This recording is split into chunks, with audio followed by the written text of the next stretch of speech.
Welcome to cinema update. இன்றைக்கான cine அப்டேட்டில் நம்ம என்னென்ன படங்கள் பார்க்க போகிறோம்னா, அட்லி அல்லு அர்ஜுன் இணையிற ஒரு படத்தை பற்றின நிறைய அப்டேட்கள் பார்க்க போகிறோம். அதுக்கப்புறம் குட் பேட் அக்லி, ரெட்ரோ, ஜனநாயகன், இப்படி நிறைய படங்களுடைய அப்டேட் பார்க்க போகிறோம். நீங்கள் நம்ம சினிமா சார்ந்த அப்டேட்களை தெரிஞ்சுக்கணுன்னா நம்ம சேனலை சப்ஸ்கிரைப் பண்ணிடுங்க. ஃபஸ்ட்டு அட்லியோடைய 6வது படம், நம்ம அல்லு அர்ஜுனுடைய 22வது படம். புஷ்பா படத்துக்கு அப்புறம் புஷ்பா 1, புஷ்பா 2 உலக அளவில் பெரிய சம்பவம் பண்ணிடுச்சு. இந்தியாவில் எடுக்கப்பட்ட படங்கள்லேயே அதிக வசூல் செஞ்ச படம்னா அது புஷ்பா 2 சொல்லலாம். அந்த அளவுக்கு ஒரு பெரிய வசூலை ஏற்றி கொடுத்துருச்சு. அதுக்கப்புறம் அல்லு அர்ஜுன் என்ன படத்தில் நடிக்க போகிறார் அப்படிங்கிற நிறைய கேள்விகள் இருந்தாலும் ரொம்ப நாளாகவே ஒரு நியூஸ் ஸ்ப்ரெட் ஆகிட்டு இருந்துச்சு. என்னென்னா, நம்ம அல்லு அர்ஜுனை வச்சு அட்லி படம் இயக்க போகிறாரு, சன் பிக்சர்ஸ் தயாரிக்க போகிறாங்க அப்படிங்கிற மாதிரி சொல்லிட்டு இருந்தாங்க. உண்மையில் சொல்லணும் அப்படின்னு பார்த்தீங்கன்னா, ஜவான் படத்துக்கு முன்னாடியே அட்லி சன் பிக்சர்ஸ்க்கு ஒரு படம் பண்ணுறதா இருந்தது. அது தளபதியை வச்சு தான் பண்ணுறதா இருந்தாங்க. ஆனால் அதுக்கப்புறம் தளபதி அரசியல் இப்படி நிறைய விஷயங்களில் கமிட் ஆனால சன் பிக்சர்ஸ்லேருந்து விலகி வந்துட்டார். அட்லியும் ஜவான் படத்துக்கு அங்கே போயிட்டார். அதுக்கப்புறமேட்டுக்கு 2022 இதுக்கான ஒரு கதையை அவர் ரெடி பண்ணி இதுக்காக ஒர்க் பண்ணிகிட்டு இருந்திருக்காரு. புஷ்பா படத்துடைய மிகப்பெரிய வெற்றி சன் பிக்சர்ஸை கொஞ்சம் வியக்க வச்சிருக்கு. ஏன்னா அல்லு அர்ஜுனுக்கு இப்போ இருக்கிற மார்க்கெட் இந்தியாவுடைய சூப்பர் ஸ்டார் யார் அப்படின்னு கேட்டிங்கன்னா அல்லு அர்ஜுனை சொல்லலாம். அந்த அளவுக்கு ஹைப் ஏறி கிடக்கு. ஸோ அதனால் அவரை வச்சு பண்ணலாம் அப்படின்னு சொல்லி அதுக்கான முயற்சியில் ஈடுபட்டாங்க. அந்த சம்பள பேச்சுவார்த்தை தான் ரொம்ப நாளாக இழுத்துக்கிட்டு இருந்தது. இதில் அவருடைய சம்பளம் அப்படின்னு பார்த்தீங்கன்னா 200 கோடி பேசப்பட்டிருக்கு. அட்லியோடைய சம்பளம் 100 கோடி பேசப்பட்டிருக்கு. சம்பள பிரச்சனையை வச்சு தான் இவ்வளோ நாள் இந்த படம் இழுத்துக்கிட்டு இருந்ததாக சொல்கிறாங்க. ஒரு வழியாக இன்றைக்கி அதை அஃபிஷியலாகவே அறிவிச்சிட்டாங்க. நேற்றே சோஷியல் மீடியாவில் ஒரு விஷயம் வந்தது. இது சன் பிக்சர்ஸ் தான், ஆனால் அல்லு அர்ஜுன் அட்லியை காமிக்காமல் நாளைக்கு ஒரு அப்டேட் வரப்போகுது அப்படிங்கிற மாதிரி சொல்லியிருந்தாங்க. கரெக்டாக இன்றைக்கி ஷார்ப்பாகவே ஒரு 11 மணிக்கெலாம் இதை ரிலீஸ் பண்ணிட்டாங்க. இதில் கலாநிதி மாறன், நம்ம அட்லி, அல்லு அர்ஜுன் இவங்க 3 பேருமே அவங்க ஆஃபீஸில் உட்காந்து பேசுகிற மாதிரியான அந்த வீடியோ பார்த்துருப்பீங்க. இந்த வீடியோ நல்லா ஒத்து பார்த்தீங்கன்னா இதில் டக்குன்னு இந்தியாவை கட் பண்ணி லாஸ் ஏஞ்சல் கொண்டு போய் அங்கே அந்த விஎஃப்எக்ஸ் கம்பெனியெல்லாம் காமிச்சிருப்பாங்க.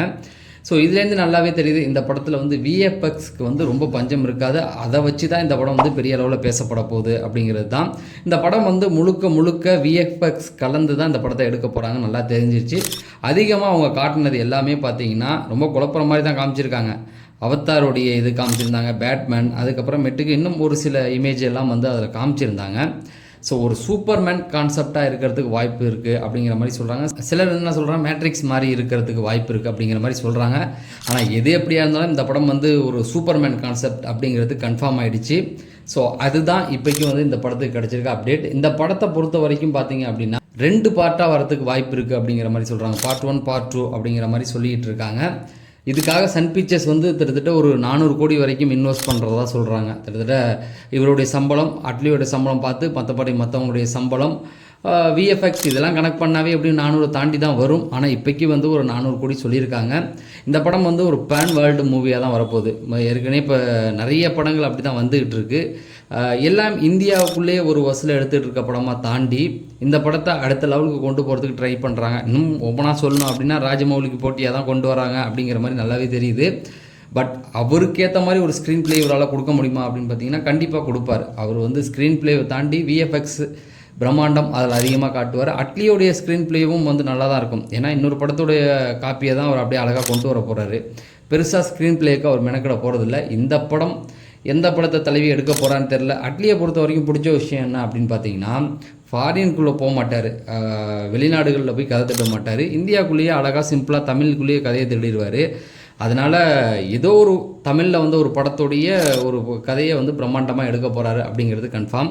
இதை தாண்டி இன்னொரு விஷயம் நம்ம இதில் பேசணும் அப்படின்னு பார்த்தீங்கன்னா, இந்த படத்துடைய ஷூட்டிங் இன்னும் கூடி சீக்கிரம் ஆரம்பிக்க போகிறதா சொல்கிறாங்க. ஆனால் இந்த படம் ரிலீஸ் 2027 அதை தாண்டலாம் அப்படிங்கிற மாதிரி சொல்லிட்டு இருக்காங்க. ஹீரோயினை பொறுத்த வரைக்கும் பாலிவுட்லேருந்து தான் கொண்டு வர போகிறாங்களாம்.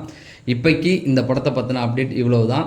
இன்னும் அடுத்த அப்டேட்டுகள் வரும்போது நம்ம கண்டிப்பாக அதை ஒத்தி கொடுப்போம். அதுக்கப்புறமேட்டுக்கு பார்த்தீங்கன்னா ரெட்ரோ படத்துடைய மியூசிக் எப்போ ரிலீஸ் பண்ண போகிறாங்க, ஆடியோ லான்ச் எப்போ நடக்க போகுது, ட்ரெய்லர் எப்போ ரிலீஸ் பண்ண போகிறாங்க, இதை பற்றின ஒரு அப்டேட் கிடச்சிருக்கு. ரெட்ரோ படம் இப்போ கார்த்திக் சுப்புராஜ் ப்ளஸ் சூர்யா இவங்க 2 பேருடைய காம்போ அப்படிங்கிறது ஒரு வித்தியாசமான காம்போ தான். சூர்யாவுக்கு கேங்ஸ்டர் படம் இது வரைக்கும் பெரிய அளவில் எதுவுமே கை கொடுக்கல. ஆனால் இவர் கார்த்திக் சுப்ராஜுக்குமே எந்த படமும் பெருசாக கை கொடுக்கல. முதல் 2 படம் தான் பேட்டை ஓரளவுக்கு சுமாராக போச்சு. பட் இந்த படம் ஒரு லவ்வை பேஸ் பண்ணி அவர் எடுத்துகிட்டு வராரு. கண்டிப்பாக இதில் ஏதோ ஒரு விஷயம் இருக்கும்பா அப்படிங்கிற மாதிரி தான் சொல்லிகிட்டு இருக்காங்க. சூர்யாவும் பல படங்கள் தோல்விக்கு அப்புறம் இந்த கதையை செலக்ட் பண்ணியிருக்காரு. அப்படின்னா இப்போக்கி சூர்யா பொறுத்த வரைக்கும் நல்ல ஹிட் கொடுத்த டைரக்டர் கூட ஃப்ளாப்னா கூட அவர் சூஸ் பண்ண மாட்டாரு. அப்படி சூஸ் பண்ணலனாலும் அவர் பண்ணுற படங்கள் ஃப்ளாப்பாக தான் போயிட்டுருக்கு. ஸோ கார்த்திக் சுப்ராஜ் ஒரு நல்ல கான்செப்ட் தான் கொண்டு வந்திருக்காரு அப்படிங்கிற மாதிரி சொல்கிறாங்க.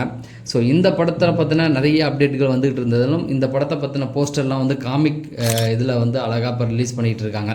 இந்த படத்துடைய ஆடியோ லான்ச் வந்து வர 18ஆம் தேதி நேரு விளையாட்டு அரங்கத்தில் தான் வந்து ரிலீஸ் பண்ண போகிறாங்களாம். ஆடியோ லான்ச் நடக்க போதான், அப்பயே வந்து ட்ரெய்லரும் கொடுக்க போகிறாங்க அப்படிங்கிற மாதிரி சொல்கிறாங்க. இந்த படம் ஒரு தரமான படமாக இருக்கும். சூர்யாவுக்கு இந்த படம் கை கொடுக்கணும், இல்லைனா கண்டிப்பாக வந்து சூர்யா வந்து இண்டஸ்ட்ரியிலேருந்து ஒதுக்கிடுவாங்க அப்படிங்கிறது. ஏன்னா அந்த அளவுக்கு ஃப்ளாப் வந்து தொடர்ந்து அவர் கொடுத்துக்கிட்டே இருக்கார்.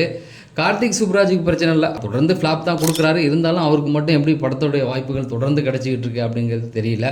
ஸோ இதுதான் வந்து ரெட்ரோ படத்துக்குள்ளான அப்டேட். அடுத்தது பார்த்திங்க அப்படின்னா ஜனநாயகன் படத்தை பற்றின ஒரு மிகப்பெரிய அப்டேட் வந்து கிடச்சிருக்கு. ஜனநாயகன் படம் எப்போ ரிலீஸ் ஆக போகுது அப்படின்னு பார்த்தீங்கன்னா அடுத்த வருடம் 2026 ஜனவரியில் இந்த படத்தை வந்து கொண்டு வர போகிறாங்களாம். ஜனவரினா என்ன, பொங்கலுக்கு தான் 9ஆம் தேதி ரிலீஸ் பண்ணுறதா சொல்கிறாங்க. அதாவது 14க்கு முன்னாடி 9ஆம் தேதி ரிலீஸ் பண்ண போகிறாங்களாம். இந்த படத்துடைய ஷூட்டிங் பொறுத்த வரைக்கும் ஒரு 60% வந்து இப்போ கம்ப்ளீட் ஆகிடுச்சு. பாக்கி 40% தான் இருக்குது. இந்த 40% பார்த்தீங்கன்னா ஜூனுக்குள்ளே வந்து முடிச்சுருவாங்களாம். அதுக்கப்புறமேட்டுக்கு நிறைய விஎஃப்எக்ஸ், பிஜிஎம் இந்த மாதிரியான ஒர்க்லாம் போயிட்டுருக்கோம் அப்படிங்கிற மாதிரி சொல்கிறாங்க.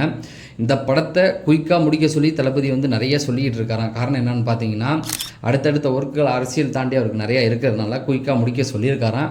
பட் வினோத் அவருக்கான டைமை கேட்டு இதுக்குள்ளே முடிச்சிடுறேன் சார் அப்படின்னு சொல்லி ஜூனை தாண்டிட வேண்டாம் அப்படிங்கிற அளவுக்கு இப்போக்கி பேச்சுவார்த்தை போயிட்டுருக்கு. இது எல்லாத்தையுமே எடுத்த வரைக்கும் பார்த்த வரைக்கும் ரொம்ப திருப்தியாக இருக்கான். ஏன்னா தளபதி வந்து கடைசி படம் அப்படிங்கிறதுனால ரொம்ப கேர்ஃபுல்லாகவே வந்து வினோத்தில் சொல்லியிருக்காங்க. இந்த படம் வந்து ஒரு நல்ல பேர் கிடைக்கணும்ப்பா, பார்த்துக்கோ அப்படிங்கிற மாதிரி சொல்லியிருக்காங்களாம். வினோத்தும் அதுக்கான எல்லா விஷயத்தையும் உள்ளே கொண்டு வந்திருக்காராம். இது வந்து தெலுங்குலேருந்து வந்தது அப்படி இப்படின்னு சொன்னாலும் வினோத்துடைய அந்த ஸ்க்ரீன் பிளேக்கு எப்போவுமே வந்து ஒரு தனி மவுஸ் இருக்குது. அவருடைய ஃபஸ்ட்டு படம் சதுரங்க வேட்டையிலேயே அந்த லெவலுக்கு இது இருக்கும் அப்படிங்கிற மாதிரி தான் பேசப்பட்டுருக்கு. சரி, அடுத்தது குட் பேட் அக்லி. இன்னும் 2 நாட்களில் வந்து தலை தரிசனம் வரப்போகுது. ரொம்ப நாளாக ரசிகர்கள் எதிர்பார்த்துக்கிட்டு இருந்தாங்க. எனக்கு தெரிஞ்சு தலை அஜித்தோடைய படத்துக்கு இவ்வளோ ப்ரொமோஷன் பண்ணது பார்த்திங்கன்னா இந்த படத்துக்கு தான். நிறைய விஷயங்களை இறங்கி வந்து ஆதித்ய ரவிச்சந்திரனே பண்ணியிருக்காரு அப்படின்னு சொல்லலாம். ஏன்னா தலை அஜித் வந்து எதுக்குமே வரமாட்டார், மற்ற டைரக்டர்ஸும் அதை கண்டுக்க மாட்டாங்க, விட்டுருவாங்க. ஆனால் ஆதித்ய ரவிச்சந்திரன் இன்டர்வியூ கொடுக்கறது நிறைய விஷயங்கள் தொடர்ந்து பண்ணுறாரு. இந்த படத்துக்கு தான் இந்த அளவுக்கு ப்ரொமோஷன் பண்ணியிருக்காங்கன்னா இந்த படத்தை சொல்லலாம். அந்த அளவுக்கு வந்து ஏன்னா படத்துடைய கம்பெனி பார்த்திங்கன்னா தெலுங்கு. ஆதித்ய ரவிச்சந்திரன் வந்து கொஞ்சம் தலை ஃபேனாக இருக்கிறதுனால ரொம்ப சப்போர்ட் பண்ணுறாரு அப்படின்னு நினைக்கிறேன். அதனால் இறங்கி நிறைய ப்ரொமோஷன் போயிட்டுருக்கு. அதில் வந்து இப்போ ஒரு கேள்வி ஒன்று கேட்டிருக்காங்க. இது வந்து கொரியன் படத்தோட காப்பி, நிறைய படங்கள் சொல்கிறாங்க அதுலேருந்து காப்பி அடிச்சிருக்காங்க அப்படின்னு சொல்லி.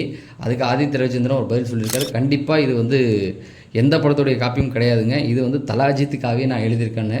ஏன்னா ட்ரைலரை பார்த்தாலும் நமக்கும் அதான் தோணுது. ஏன்னா எல்லா படமும் ஒரு வாலி, வில்லன், அப்படி ஒவ்வொரு தீனா, இப்படி எல்லா படத்துடைய கலவையும் உள்ளே இருக்குது. ஸோ ஒரு ஃபேன் பாயாக உட்காந்து தல அஜித்துக்கு என்ன தேவையோ அதை தான் அவர் எழுதி எடுத்துகிட்டு வந்திருக்காரு. கண்டிப்பாக இது எந்த படத்துடைய தலைவராக இருந்தால் நமக்கு என்ன அப்படிங்கிறது தான் ரசிகருடைய கருத்து. எங்களுக்கு தேவை தலை வரணும், படம் நல்லா இருக்கோ நல்லா இல்லையா, நீ போஸ்ட்டை அடித்து ஓட்டினாலும் நாங்கள் உட்காந்து பார்ப்போம் அப்படிங்கிற மாதிரி தான் சொல்லிகிட்டு இருக்காங்க. ஆனாலும் இதை தாண்டி இந்த படத்துக்குள்ளே நிறைய விஷயங்கள் இருக்குது, ஃபன்னான மூமெண்ட் நிறைய இருக்குது, ஆக்ஷனை பேஸ் பண்ணி நிறைய விஷயங்கள் இருக்குது அப்படிங்கிற மாதிரி சொல்லியிருக்காங்க. இதில் அதிகமான எதிர்பார்ப்புகள் என்ன அப்படின்னு பார்த்தீங்கன்னா, தல அஜித் பண்ண படங்களையே எல்லாருமே சொல்கிறாங்க. பில்லா படத்தை பற்றி நம்ம பிரபு சொல்லுவார், மங்காத்தா படத்தை பற்றி த்ரிஷா சொல்லுவாங்க, வாலி படத்தை பற்றி சிம்ரன் சொல்லுவாங்க. இப்படி அந்தந்த படத்தில் நடித்தவங்களே வந்து சொல்லும்போது அது சம்மந்தமான சில நிறைய விஷயங்கள் உள்ள இருக்கும், அது வந்து ஒரு ஃபன்னாகவும் இருக்கும் அப்படிங்கிற மாதிரி சொல்லிகிட்டு இருக்காங்க. ஸோ அதுக்கு தான் ஃபேன்ஸ்லாம் ரொம்ப வெயிட் பண்ணிகிட்டு இருக்காங்க. ஸோ இன்றைக்கான சினிமா அப்டேட் இவ்வளோ தான். தொடர்ந்து சினிமா சார்ந்த செய்திகள், அப்டேட்டுகள் தெரிஞ்சுக்க நம்ம சேனலை சப்ஸ்கிரைப் பண்ணுங்கள் அப்படின்னு சொல்லி நான் விடைபெறேன். நன்றி, வணக்கம்.